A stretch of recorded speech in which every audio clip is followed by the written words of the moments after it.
Item number 12, and I'm just going to make a remark about the pay raises. All of our employees are important. Michelle was here a few minutes ago. She has a critical role in our government. We're given the privilege by the state of Georgia, they require us really, to provide services for our citizens, all 102,000. The Sheriff's Office and the Fire Services raises were given on April the 7th, and I certainly agree that they're all well-deserved. And understandably, morale of the balance of our employees, some 225 employees, has been affected. And I've heard it. And I'd like for us to see how we can make things right for that balance of 225 or so employees. I'm not sure how we're going to afford the raises that were given on the 7th, or at least sustain those from now on. But we gave those raises, and now we've got to make sure that we make it right with those others. And I know that I met with the county manager and Michelle this morning. We talked about this. I'm not clear on what the percentage increase of the Sheriff's Office got. I'm not clear at this point because of the different pay scales, even in fire services. But we've got to do something for our employees. I don't know what it is, a percentage. I don't know if it's a flat amount. We got to show them that they're important to us as well. I don't necessarily want to vote tonight, but I do want us to discuss it. And I don't think we should wait much more than Cinco de Mayo next time on the 5th of May to make some kind of action plan to take care of that. I'll just open up the floor for discussion at this point. Who would like to go first? Commissioner. Thank you, Mr. Chair.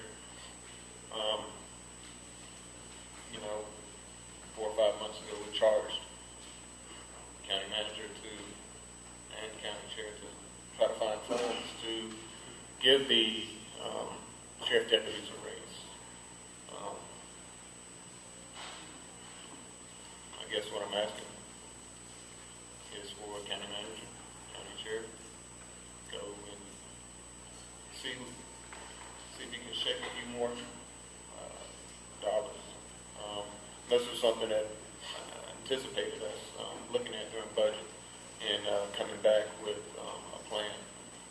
But I agree, our employees have suffered way too long. So I'm just asking county manager, county chair to bring us something back. Other comments from members of the board? Commissioner Schultz. I saw it go peripheral. I was going to let everybody else know. Well, I certainly agree that we need to be very mindful of the work that all of our county employees do for this county and for all the citizens. And, as a business owner, you're only as good as your employees. And for way too long, we have put all of the woes and all of the cuts on the backs of the county employees. And what happens when you do that, you start to lose employees and you lose your best resource. And so I definitely agree that when we start losing those resources, everybody pays a price for that, not just those individuals whose salaries have been frozen, but all the citizens pay that price. So I would encourage Mr. Garrett to look for ways in which we can incorporate that into our upcoming budget. I noticed in the email that we were sent today that he would like to reference the wage and hour study, the salary study that was initiated by Columbia County, or that was a comparison with Columbia County. And I think that's a good way to begin. Anytime you have data that you can reference to use as a benchmark, that's helpful. So I would concur with Commissioner Sims, and I would like to charge Mr. Garrett to. Now, we're giving you a lot in these last few weeks that you're going to be with us, but you're up to the task, I'm sure. We also have a fine interim HR director that may be of good help to us. Commissioner. Thank you, Michelle. I think it was about 6 months, maybe about 10 months ago when we first started thinking and talking about a raise for the sheriff department. And one of the first things that I see, I said, why not all our employees? And then because Commissioner Douglas was not here this evening, this first thing he raised, I said, well, yeah, I changed my motion, or I changed my talk to all our employees. And everybody said, well, no, so we just gonna just talk about the sheriff department, because they're the ones whom our citizens have came up and told us that they wanted to do something because we were losing our deputy at that department. And so they told us. And so it has always been in my mind and my talk was not for just one department, not just for our first responders, our sheriff department and our fire department, but all our employees. But we came back once again back then because we said because of budget constraints that we were going to be talking about the sheriff department. And then when we, Tom Garrett, our county manager, I think the first part of the year, he had came up with a plan to do exactly what we had asked him to do, to find the money to give raises to our sheriff department, and we found a little extra to go ahead and give to our firefighters, and that was good. But just as our chairman has said, we just, we need to find a way to help all our employees, give everybody, like Commissioner Sims said, that's what we need to do, because they represent us out in the field. But I can tell you one thing I do know, and I'll kind of end on this. Sandy and I, we were coming from Kearney on Access Road this evening, and there had been a wreck. And because there was no deputy there, there was a good Samaritan standing outside the street telling people to go around the wreck. When we passed by, we saw that there was a lady kind of in the car, so I immediately told Sandy to call 911.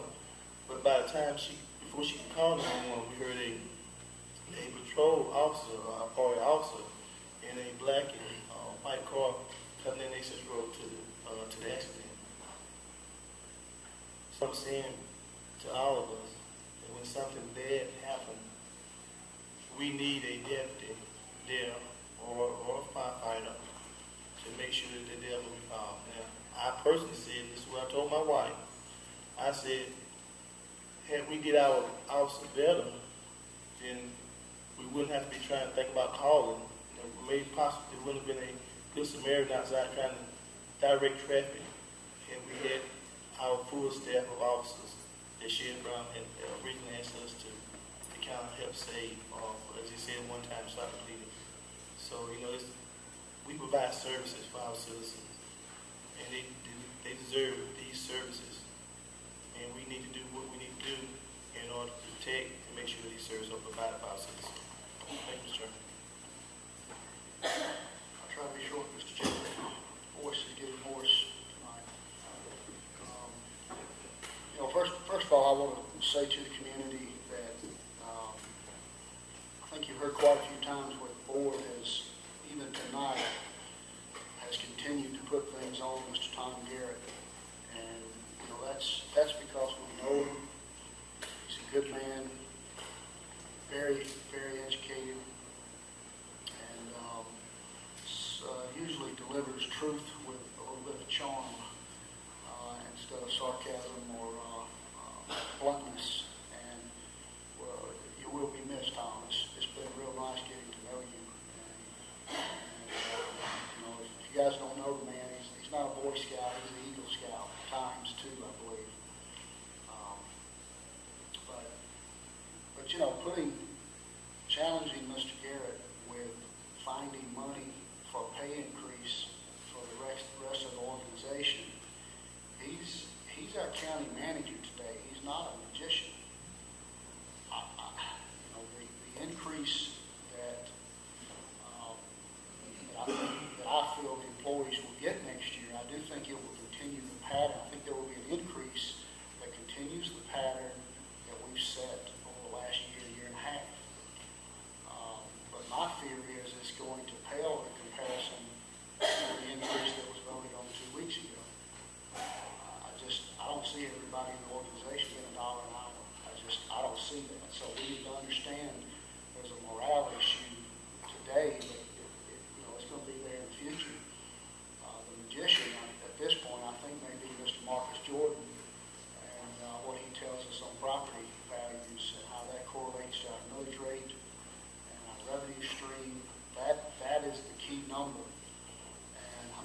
when he will deliver that.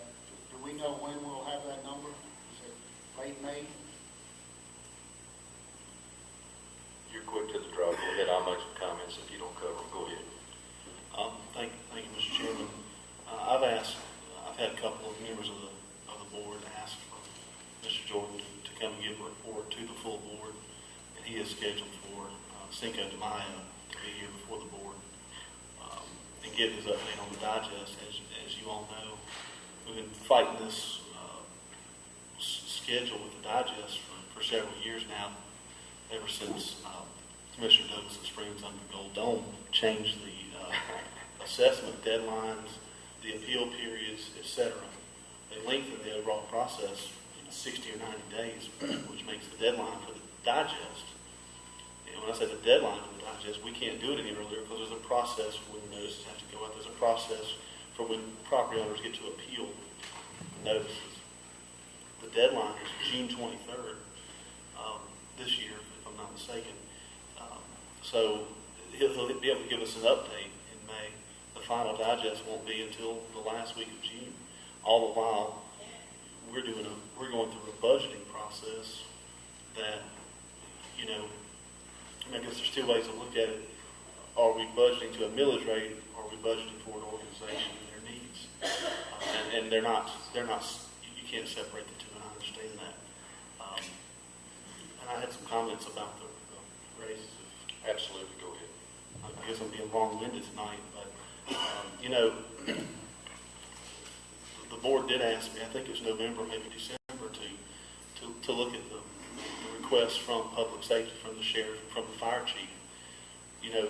Last week, for those, I think there were a couple of citizens who were in our budget group upstairs when HR did their presentation, and I've seen parts of that, but I hadn't seen that particular presentation until that day. I knew the budget side of it, but I didn't know some of the other statistical side of it until they really put it down in front of you. And you look at the number of separations, county employment being over 90 for the past 2 or 3 years.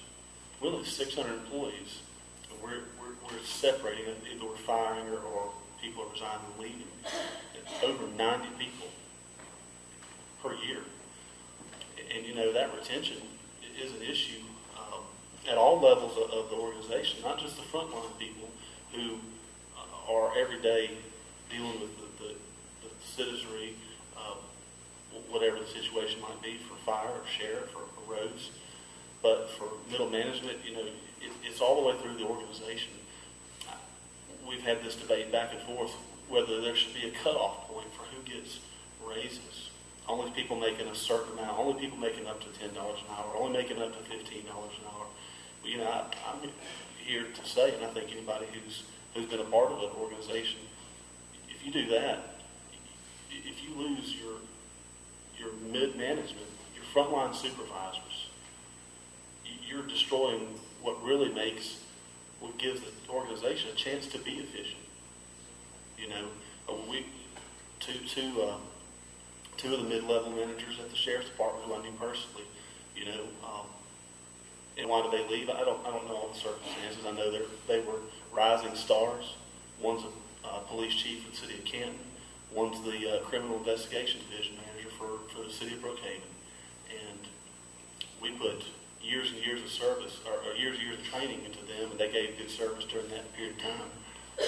But yes, they were higher earners than an entry-level deputy. That's true. But they also had extremely good qualifications. They had extremely good experience, and they were rising stars. They were the people that you need to make an organization efficient. The hope is not to just keep increasing the amount of money that goes to employees. That's not the hope, just to blow out the top of money. That's crazy talk. The hope is to retain qualified employees who can make the organization more efficient, thereby reducing our personnel costs. You think about the costs associated with 90 separations out of 600 employees. The cost of that, the sheriff's presented it multiple times. The cost of that is tremendous. You know, and those, a large majority of those separations are coming from public safety. I think that if I'm misquoting the sheriff, you can tell me, I want to say it's over 40 for the sheriff's department in calendar year 2014. I think it was 15 or 16 for the fire department. So if you look at those percentages, I think the retention or the lack of retention in those departments highlights them as needing some attention for their department. When I met with you all in January, I think I was a proponent for making sure everybody had some sort of raise. If anybody got it, everybody got it. You know, what was done in public safety wasn't a percentage raise. It was a salary restructuring, which is the right approach, in my opinion. You know, giving everybody 1% or everybody 2%, that's not merit-based. It's not qualification-based. That's not anything-based. That's blanket raises, which is okay if it's a cost of living type thing. But when you've been 7, 8 years without any cost of living raises, the problem is that you're off kilter with the market in a lot of cases. So I did prepare some numbers here based on some conversations we had. If you're talking about the 250, 270 employees not included in the sheriff's under his direction and not included in the fire department's direction, there would be approximately a 1% raise for 12 months for those remaining employees. Is approximately $125,000. Now, I didn't calculate every single person. I did some estimation, but that's the order of magnitude. Does that include benefits? Yes, sir. Now, you can take multiples of that if you want 2%, 3%. Of course, it compounds itself. You know, if you start doing it a little bit, but my recommendation would be to, and my approach has been with hiring Mr. Kerr. I'll pick on Lloyd since he's still here, long after the zoning portion of the meeting's over. Is if we could hire competent, experienced department heads, and they can look at if they have sub-managers, if they can make sure that the right people in the right spots there, we can improve the overall health of the organization. I would recommend looking at the salary survey in order to restructure the salaries across the county and move to what the chairman has said many times, a merit-based system. It's not totally out of whack with other competing counties and cities, which is who we're competing with. The private industry doesn't hire a whole lot of sheriff's officers. Other than private security, I guess. We're competing with other counties, other cities for those jobs. Fire's the same way. So that would be my recommendation. And I want to just add, in spending some time with my fellow commissioners from around the state, we're not alone. It's the same story. Because of the economy and the state we've been in since 2008, they're falling prey to the same thing. Municipalities do have a little bit of an advantage over us. And I want to remind everybody in the audience, because there's going to come a time, sometime in late June, we're going to set a millage rate. 70% of our budget right now goes to the employees when you consider the salaries and the benefits. 70%. Now, we're only using 30% to give them the tools they need, whether it's Sheriff's Office for deputies, bullets, or whether it's for our new computer system for our finance department. So we're really, that's what we do. We provide services. That's what the state requires us to do. So 70% of our $47.5 million budget are our employees.